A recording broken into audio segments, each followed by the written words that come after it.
गृह मंत्री अमित शाह जब से घटना हुई थी तब से इसको लेकर पूरी तरह से सजग थे।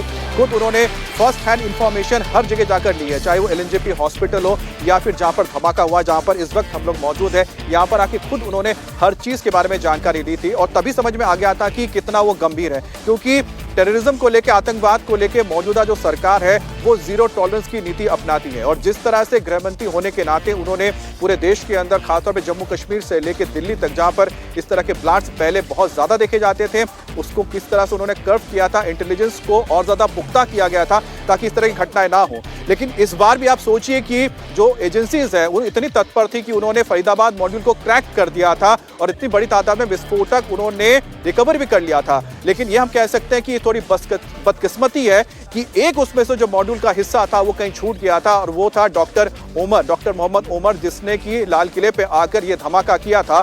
और शायद यही वजह है कि उसके बाद से आप देख रहे हैं कि गृह मंत्री लगातार किस तरह से पूरी रात तक उन्होंने इस पूरे घटनाक्रम को लेकर मॉनिटरिंग की है, एक एक चीजें उन तक पहुंचाई गई हैं और आज सुबह जब मीटिंग होगी तो हो सकता है कि कोई बड़ा फैसला भी आपको देखने को मिले और साथ ही साथ ये स्पष्ट भी हो जाएगा। क्योंकि जैसा कि मीनाक्षी आपने भी बताया है कि किस तरह से सोशल मीडिया के जरिए लश्कर तोयबा ने इस हमले की जिम्मेदारी ली है। अब देखना यह है कि लश्कर तैयबा के साथ और कौन से संगठन है, क्योंकि चाहे लश्कर तैयबा हो या फिर जैश-ए-मोहम्मद हो, मुरीद के और बहावलपुर में जिस तरह से ऑपरेशन सिंदूर के दौरान उन्हें तबाह किया गया था, उसके बाद से उन्होंने लगातार ये कोशिश की है कि भारत के अंदर एक बार फिर से आतंकवादी गतिविधियां की जाए ताकि वो बदला ले सके। लेकिन हमारी जो एजेंसीज थी वो भी उतनी तत्पर थी और यही वजह है कि जो फरीदाबाद मॉड्यूल है उसे क्रैक किया गया था। लेकिन कहीं ना कहीं ये होता है कि आप 100% हर चीज को फुल प्रूफ नहीं कर सकते हैं। यही वजह है कि दिल्ली में जो धमाका हुआ था उसकी वो एक सामने आप कह सकते हैं उदाहरण के तौर पर सामने आया है। दूसरी बात यह है कि जो लश्कर तोयबा है, जैश-ए-मोहम्मद है, उन्होंने कई सारे फ्रंट ऑर्गेनाइजेशन बना के रखा हुआ है जिसका वो इस्तेमाल करते हैं और उसी का इस्तेमाल करते हुए उन्होंने डॉक्टर मुजम्मिल हो, डॉक्टर आदिल जैसे जो कि व्हाइट कॉलर जॉब में थे, यानी डॉक्टर थे, जो कि पढ़े लिखे युवा थे, उनको उन्होंने ब्रेन वॉश किया और ब्रेन वॉश करके अपने साथ लेकर आए। और ये जो स्लीपर सेल है मीनाक्षी, इसको पकड़ना बहुत मुश्किल होता है, बहुत मुश्किल होता है। अगर वो सीसीटीवी फुटेज जम्मू कश्मीर में ना रिकवर होता जिसमें डॉक्टर आदिल या फिर मुजम्मिल की बात करते हैं जो पोस्टर लगाते हुए पकड़े गए थे, तो शायद ये मॉड्यूल ना पकड़ा जाता। अगर ये मॉड्यूल ना पकड़ा जाता तो आप समझिए कि 3000 किलोग्राम अगर अमोनियम नाइट्रेट जो इस्तेमाल करने वाले थे और जिसे रिकवर किया गया था, अगर उसका इस्तेमाल होता तो कितना बड़ा इलाका यहाँ पर इफेक्टेड हो सकता था। तो जहाँ पर धमाका हुआ है, आप खुद सोचिए कि यहाँ पर ये दिल्ली का व्यस्ततम इलाके में से एक है, सामने चांदनी चौक, एक तरफ लाल किला, इससे आगे मन में पैदा होता है कि वाकई में क्या उमर मोहम्मद उसी लोकेशन पर धमाका करना चाहते थे? क्या वहीं पर ये धमाका होना था? क्या कहीं पे कोई मिसकम्युनिकेशन भी इन लोगों के बीच में हुआ है जिसकी वजह से यहीं पर ये धमाका हुआ? और जब धमाके की जो साइट है इस वक्त ठीक मेरे पीछे आप देख रहे हैं, जो पूरा व्हाइट पर्दों से ढका हुआ, वो उस धमाके की साइट है जहां पर अभी अभी एफएसएल टीम पूरी जांच करके गई है, सारे सबूत जुटा कर गई है। अभय पराशर हमारे सहयोगी, उन्होंने इस पूरे धमाके से पहले और धमाके के बाद तक की पूरी कड़ी को जोड़ने की कोशिश की है। 3:18 पर जब ये गाड़ी यहाँ पर पहुँचती है, पार्किंग में जाती है, वहाँ पर लगातार उमर मोहम्मद वहीं गाड़ी के अंदर मौजूद रहता है। वो क्यों गाड़ी से बाहर नहीं निकलता है? गाड़ी से निकलने पर वो कौन सा रूट अख्तियार करता है? कितने बजे धमाका होता है? इसके बीच में कितने सीसीटीवी फुटेज खंगाले गए हैं? बदरपुर से लेकर सुनहरी मस्जिद के पार्किंग तक और पार्किंग से निकलने के बाद धमाके तक पूरी रिपोर्ट देखिए अभय पराशर की। लाल किले पर सोमवार को शाम 6:52 पर जो I-20 कार में ब्लास्ट हुआ, उससे पहले ये I-20 कार कहां पर मूवमेंट कर रही थी, इसकी जानकारी दिल्ली पुलिस लगातार जुटा रही है। बदरपुर से एंट्री करने के बाद ये गाड़ी जिस रूट से होते हुए लाल किले की पीछे पार्किंग पर आई, वहां से हम आपको समझाने की कोशिश करते हैं कि इस ब्लास्ट से लगभग 3 घंटे पहले ये गाड़ी कहां थी और क्या कर रही थी। ये लाल किले का पिछला हिस्सा है, सुनहरी मस्जिद का ये इलाका है और यहीं से बिल्कुल जैसे ही आप एंट्री करेंगे, यानी कि लाल किले की जो मेन रोड है वहां से पीछे का ये रास्ता है जो कि लाल किले कंपाउंड में एंट्री करता है। यहां पर दाहिने साइड पर आप देखेंगे तो रेड फोर्ट की पार्किंग है और इसी पार्किंग के अंदर लगभग 3 घंटे तक 3:18 पर यह गाड़ी यहां पर एंट्री करती है। हालांकि अभी शुरुआती तौर पर यह शक जताया जा रहा है कि डॉक्टर उमर मोहम्मद जो कि फरीदाबाद अमोनियम नाइट्रेट मॉड्यूल से जुड़ा हुआ हो सकता है, वो इस गाड़ी को ड्राइव कर रहा था। यहां पर वो गाड़ी आती है, इस पार्किंग के अंदर वो 3:18 पर एंट्री करती है और एंट्री करने के बाद जब एग्जिट के समय का सीसीटीवी फुटेज जो सामने आया है उसमें 3:28 पर यहां से बाहर निकलती हुई ये जो i20 कार है वो दिखाई दे रही है। वो यहां से एग्जिट करती है, ब्लास्ट होता है 3:52 पर। अब इस पार्किंग एरिया से बाहर आने के बाद फिलहाल जहां पर बैरिकेड लगे हुए हैं, इस गाड़ी को लाल किले यानी कि जहां पर ब्लास्ट हुआ वहां पर पहुंचने के 2 रास्ते हैं। आप जैसे ही बाहर निकलेंगे यहां से आप राइट लेंगे और राइट लेके आप मेन दरियागंज वाली रोड पर आ जाएंगे, जो आगे से दाहिने और अगर आप जाएंगे तो सीधा लाल किले की तरफ ये रास्ता जाता है। लेकिन जो हमारे सूत्र हैं उनका ये कहना है कि इस पार्किंग से जैसे ही गाड़ी निकली उसने सीधा लाल किले रूट पर जाने की बजाय ये रास्ता पकड़ा, क्योंकि 3:22 पे इसने एग्जिट किया और एग्जिट करके ये रास्ता जो है सीधा रिंग रोड की तरफ जा रहा है, जो मेन रिंग रोड है। और रिंग रोड तो आप अभय पराशर की रिपोर्ट देख रहे थे और अभय पराशर ने बताया किस तरीके से पूरा सीक्वेंस रहा है, गाड़ी के बदरपुर से एंट्री होने तक, सुनहरी मस्जिद के पीछे लाल किले की पार्किंग में जाने तक और फिर वहां से निकलने के बाद जो धमाका हुआ है। इसी बीच एक बड़ी खबर और आपको बता दें, दिल्ली पुलिस ने पहाड़गंज फ्लाईओवर के पास से एक काले रंग का संदिग्ध बैग बरामद किया है। सर्च के दौरान ये बैग बरामद किया गया है। दिल्ली पुलिस कल रात से ही दिल्ली के 3 इलाकों में सर्च ऑपरेशन चला रही है, जिसमें दरियागंज का इलाका भी है, पहाड़गंज का इलाका भी है और हेवीली डेंस पॉपुलेटेड ये इलाका है। आपको बता दें, पहाड़गंज फ्लाईओवर के पास से एक काले रंग का संदिग्ध बैग बरामद किया गया है। जिन 3 इलाकों में लगातार दिल्ली पुलिस सर्च अभियान चला रही थी, पहाड़गंज का वो इलाका जहां से ये संदिग्ध बैग बरामद किया गया है। कुमार सोनू ये जानकारी हम तक पहुंचा रहे। कुमार, ये बैग क्या है, किसका है, इसमें क्या है, क्या जानकारी और आपके पास आ रही है?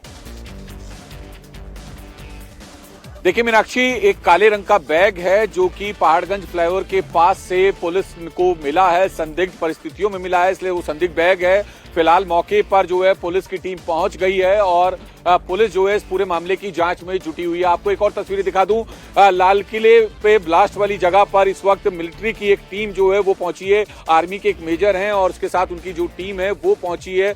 ये MI यानी मिलिट्री इंटेलिजेंस से जुड़े लोग हो सकते हैं, लेकिन फिलहाल अब पूरा इनपुट लेने के लिए पहुंची है, क्योंकि मामला जो है टेरर अटैक से जुड़ रहा है और ऐसे में जैश ए मोहम्मद का, इसके साथ साथ लश्कर ए तैयबा तक का नाम जो है इस पूरे मामले में जुड़ रहा है। तो जो मिलिट्री से जुड़े अधिकारी हैं वो पहुंचे हैं, मेजर रैंक के एक अधिकारी जो हैं वो अपनी टीम के साथ पहुंचे हैं सारी जानकारी लेने के लिए। आप तस्वीरें देख सकते हैं, ये आर्मी के मेजर हैं जो इस वक्त धमाके वाली जगह पर जा रहे हैं ताकि जांच एजेंसियों के साथ कोऑर्डिनेट करके तमाम इनपुट जो हैं वो गैदर कर सके। तो फिलहाल ये आर्मी की किस यूनिट से ये अभी साफ नहीं हो पाया, लेकिन जब भी इस तरह का कोई धमाका होता है तो मिलिट्री इंटेलिजेंस की यूनिट जो है वो जरूर एक्टिव होती है और हो सकता है कि ये मिलिट्री इंटेलिजेंस से जुड़े अधिकारी हों, लेकिन इस वक्त धमाके वाली जगह पर जो है ये आर्मी के मेजर और उनकी टीम पहुंची है। जी मीनाक्षी।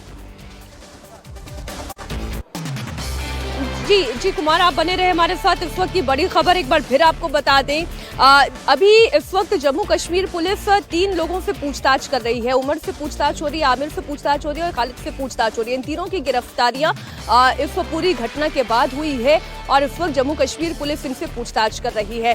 तारिक वो शख्स है जिसने ये कार खरीदी थी और फिर आगे बेची थी। उस तारीख से भी इस वक्त पूछताछ का सिलसिला जम्मू कश्मीर पुलिस का जारी है। बड़ी खबर आपको ये बता दें, आज सुबह 11 बजे गृह मंत्री अमित शाह एक मीटिंग चेयर करने जा रहे हैं, जिसमें DG IB, DG NIA, इसके अलावा जम्मू कश्मीर पुलिस और दिल्ली पुलिस के कमिश्नर भी इस मीटिंग के अंदर शामिल रहेंगे और इस पूरी घटना को लेकर जितने जहां लिंक स्टैब्लिश हो रहे हैं, क्या इसे आतंकी घटना करार दिया जाएगा, क्या इसे एक फिदायीन हमला करार दिया जाएगा, इससे जुड़ी हुई तमाम चर्चाएं इस मीटिंग के दौरान होगी। तो इस पर भी हमारी नजर बनी हुई है। हमारे सहयोगी अभय पराशर और कुमार सोनू लगातार जुड़े हुए हैं। कुमार, तीन मॉड्यूल जो हैं वो एक के बाद एक सामने आए हैं। सबसे पहले जम्मू कश्मीर में एक डॉक्टर के अपने अस्पताल के कैबिनेट से असॉल्ट राइफल का मिलना ये बता रहा था कि किसी बड़ी घटना को अंजाम देने की वो फिराक में था, लेकिन वहां पर एक गिरफ्तारी हो गई। उसके बाद फिर एक गिरफ्तारी और होती है जो सहारनपुर से होती है, वो भी पेशे से डॉक्टर बताया जाता है। उसकी गिरफ्तारी ये इंडिकेट करती है कि ये पूरा एक नेटवर्क है जो लगातार कुछ बड़ी घटना को अंजाम देने की फिराक में है। और फिर फरीदाबाद ने 2900 किलो के अमोनियम नाइट्रेट की रिकवरी एक सवाल पैदा करता है कि इतनी बड़ी मात्रा में ये अमोनियम नाइट्रेट दिल्ली एनसीआर में आया कैसे। ये 2 मॉड्यूल पहले ही बर्स्ट हो चुके थे और फिर अब ये दिल्ली का बम धमाका ये इंडिकेट करता है कि क्या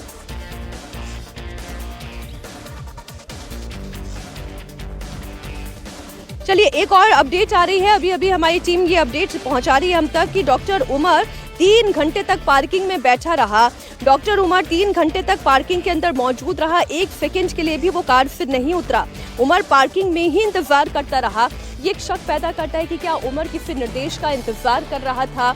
इतनी भारी मात्रा में जो अभी तक एफएसएल टीम की जांच में इनिशियल इंफॉर्मेशन आई है कि उसमें अमोनियम नाइट्रेट था, उसमें फ्यूल ऑयल था, इसके अलावा डेटोनेटर भी था जो ब्लास्ट हुआ है, उसके बारे में ये जानकारी निकल रही है। उमर उस गाड़ी के अंदर क्या वाकई में वो उमर ही था या वो कोई और शख्स भी हो सकता है? क्या अकेला वो उस गाड़ी के अंदर मौजूद था या उसके साथ कोई और भी शामिल था? और एक और जो जानकारी जो कुमार सोनू लगातार इस पूरी घटना से जुड़ी हुई दे रहे हैं कि वो कार भी जो जिस मूविंग स्पीड में थी वो मात्र 5 से 10 की मूविंग स्पीड में थी, जिसमें बड़ी आसानी से कार से उतरा भी जा सकता है। इसलिए जब वो कार ब्लास्ट हुआ तो वो डॉक्टर उमर उसी गाड़ी के अंदर मौजूद था या फिर वो वहां से निकल चुका था। ऐसे बहुत सारे सवाल और हैं जो जहन में पैदा हो रहे हैं। कुमार, देखिए बिल्कुल इन सवालों के ही जवाब जो है एजेंसियां तलाशने में लगी है। दरअसल जब दिल्ली पुलिस कमिश्नर कल सतीश गोलचा जो हैं वो पहुंचे थे स्पॉट पर, तो उन्होंने एक पूरा साफ तौर पर ये बयान दिया था कि स्लो मूविंग कार थी। उसके बाद हमारे अधिकारियों से अनऑफिशियली बात हुई तो उनका कहना था 5 से 10 किलोमीटर प्रति घंटे की रफ्तार से वो गाड़ी जो है चल रही थी, यानी बिल्कुल स्लो मूविंग, पैदल जब इंसान चलता है तो उस वाली रफ्तार पर वो गाड़ी थी। ऐसे में जो उमर मोहम्मद था, डॉक्टर उमर मोहम्मद, क्या उस घटना को, ब्लास्ट को अंजाम देने के बाद मौके से फरार हो गया था? ब्लास्ट होने से पहले क्या वो गाड़ी से उतर गया था या वो ब्लास्ट के दौरान गाड़ी में ही था, फिदायन अटैक किया? ये तमाम ऐसे सवाल हैं जिनके अभी जवाब तलाश रही है। हालांकि दिल्ली पुलिस का कहना है कि कुछ अनआइडेंटिफाई बॉडी जो हैं वो दिल्ली पुलिस को मिली हैं। अब उनमें से क्या कोई बॉडी उमर मोहम्मद की है या नहीं है, ये तमाम जो है चीजें अभी पुलिस तलाशने में लगी है। हालांकि जो सीसीटीवी है उसके जरिए भी जो है ये भी वेरीफाई किया जा रहा है कि उमर मोहम्मद ब्लास्ट के समय गाड़ी के अंदर मौजूद था या फिर वो मौजूद नहीं था, वो गाड़ी से उतर गया था। तो ये तमाम ऐसे सवाल है मीनाक्षी जिनके जवाब जो है तलाशने में लगी है। फिलहाल अब एनआईए, एनएसजी, दिल्ली पुलिस की स्पेशल सेल और आईबी के बाद अब मिलिट्री की एक टीम भी यहाँ पर पहुंची है और आर्मी की एक टीम पहुंची है जिसमें मेजर रैंक के एक अधिकारी हैं, उनके साथ उनकी टीम है। वो पूरी इन्वेस्टिगेशन को समझने के लिए मौके पर पहुंचे हैं ताकि आगे इस टेरर मॉड्यूल को लेकर क्या कुछ कार्रवाई की जा सके, उसको लेकर जो है आगे इंडिकेट किया जा सके। तो फिलहाल एक संदिग्ध बैग मिलने की जानकारी मिली थी पहाड़गंज से, लेकिन वो पता चला कि किसी सीआरपीएफ के जवान का था और फिलहाल एहतियात बरतते हुए उसे तलाशी लेकर उसको जो है बैग वापस जो है दे दिया गया। लेकिन अभी भी जो है दिल्ली पुलिस की जो रेड है वो कई जगह चल रही है। जी ये लेकिन कुमार, ये जिस तरीके का इलाका है हम जानते हैं कि ये डेंसली पॉपुलेटेड इलाका है, जिसपे आप दरियागंज कह लें, चाहे आप पहाड़गंज कह लें या चांदनी चौक का पूरा इलाका कह लें। और इस वक्त जैसा कि आप जानकारी दे रहे हैं कि एनएसजी की टीम, एनआईए की टीम तो इस मामले की जांच कर ही रही है। मिलिट्री की भी एक टीम अभी इसी स्पॉट पर पहुंची है जहां पर ठीक हम मौजूद हैं। ये बैरिकेड है, बैरिकेड के उस पार आप देख रहे हैं एक और बैरिकेड किया गया है और फिर उस पूरे इलाके को कॉर्डन ऑफ किया गया है जहां पर ये ब्लास्ट साइट है। वहां पर इस वक्त मिलिट्री की एक और टीम पहुंची है और अब इस पूरे मामले की वो छानबीन कर रही है। जो एक और जानकारी कुमार आई है विस्फोटक सामग्री को लेकर, वो किस तरीके की विस्फोटक सामग्री है, क्योंकि फरीदाबाद में जो आपने पुलिस कमिश्नर से बातचीत के दौरान और वहां पर जितनी भी छानबीन के दौरान आपने क्राइम ब्रांच से समझा था और जिस तरीके का एक्सप्लोजिव यहाँ पर बरामद किया गया है, क्या वो एक ही एक्सप्लोजिव है? क्या अमोनियम नाइट्रेट ही है? इसके साथ फ्यूल ऑयल का किस तरह से इस्तेमाल किया गया? इस पर और क्या डिटेल आप तक आई है?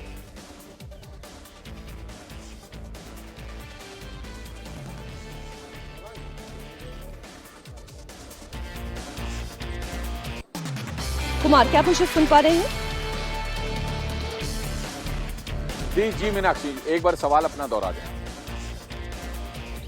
मैं दोबारा कुमार आपके पास आती हूँ। एक बार फिर से हम जरा तस्वीरें अपने दर्शकों को दिखा दें कि एनएसजी और एनआईए लगातार इस पूरे मामले की जांच कर रही है, लेकिन अब मिलिट्री की भी एक टीम यहाँ पर मौजूद है जो पूरे इस ब्लास्ट साइट का मुआयना कर रही है। जिस तरीके का ये ब्लास्ट हुआ, जिस तरीके का डैमेज हुआ, जिस तरीके के पदार्थ यहाँ पर इस्तेमाल किए गए इस ब्लास्ट में, जिस तरीके के एक्सप्लोजिव कंटेंट थे, अब इन सारी चीज़ों की छानबीन अब मिलिट्री की टीम भी कर रही है। कुमार हमारे साथ जुड़े हुए हैं। कुमार, तस्वीरें हमारे दर्शक देख रहे हैं, इंफॉर्मेशन अभी अभी आपने पहुंचाई है, जरा बताएं कि मिलिट्री की टीम में कितने सदस्य शामिल हैं, क्या क्या छानबीन चल रही है इस वक्त, क्या जुटाने की कोशिश यहाँ से मिलिट्री की टीम करेगी?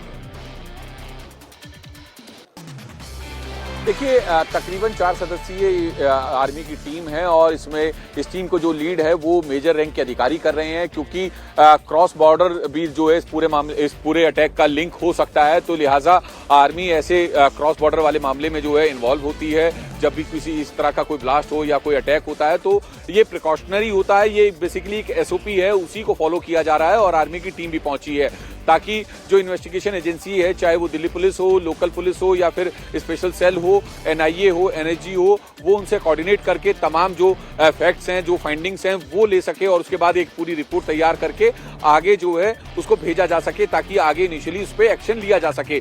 तो प्रिकॉशनरी एसओपी को फॉलो किया जा रहा है और अब आर्मी की टीम पहुंची है, जैसे मैंने बताया मेजर रैंक के एक अधिकारी हैं, वो टीम को लीड कर रहे हैं। अभी इस वक्त आपको हम तस्वीरें भी दिखा दें तो पूरा जो एरिया है वो कॉर्डन ऑफ किया हुआ है। बाकायदा दिल्ली ट्रैफिक पुलिस की एक एडवाइजरी आई है जिसमें रूट डाइवर्जन का जिक्र किया गया है, क्योंकि ब्लास्ट हुआ है तो लिहाजा दोनों तरफ जो लाल किले की सड़क है उसको बंद कर दिया गया है। एक तस्वीर मैं आपको जरूर दिखाऊंगा, आप ये देखिए सफेद रंग का जो टेंट है वो स्पॉट पर लगाया गया है ताकि स्पॉट को पूरी तरीके से कवर कर दिया जाए। अगर इन्वेस्टिगेशन एजेंसी का कोई भी जांच अधिकारी जो है वो स्पॉट पर जाता है और अगर उसे कुछ एविडेंस मिलता है तो वो सिक्योर किया जा सके, वो कैमरों की नजर से बचाया जा सके, क्योंकि अगर वो कैमरों की निगाह में आएगा तो जाहिर सी बात है कहीं ना कहीं जो इन्वेस्टिगेशन है वो टेम्पर होने के चांसेस रहते हैं और जो फरार आरोपी हैं इस पूरे मामले में, जो जिनकी पहचान की जानी है, जिनको पकड़ना है, वो जो है सतर्क हो सकते हैं। तो एक बार फिर आपको तस्वीर दिखा दे, सफेद रंग का टेंट जो है वो मेट्रो स्टेशन के गेट नंबर 1 के आसपास लगाया गया है, उसको पूरा कॉर्डन ऑफ किया गया है ताकि किसी भी तरह से जो है जो इन्वेस्टिगेशन है वो टेम्पर ना हो सके। इसके अलावा लाल किले के ठीक सामने की जो सड़क है जहां ब्लास्ट हुआ वहां पर दोनों सड़क को जो है दोनों तरफ से बंद कर दिया गया है। बाकायदा दिल्ली ट्रैफिक पुलिस ने इस मामले को लेकर एडवाइजरी भी दी है ताकि जो ट्रैफिक की मूवमेंट है वो स्मूथ रहे और फिलहाल इन्वेस्टिगेशन जो है वो बहुत तेजी से चल रही है। खुद गृह मंत्री जो है पूरी इन्वेस्टिगेशन को मॉनिटर कर रहे हैं, एक हाई लेवल मीटिंग हो रही है। इसके अलावा खुद दिल्ली पुलिस कमिश्नर ने तमाम आला अधिकारियों की एक बैठक बुलाई है, उस बैठक में जो है आगे फर्दर कोर्स ऑफ एक्शन जो है वो तय किया जाएगा। जी।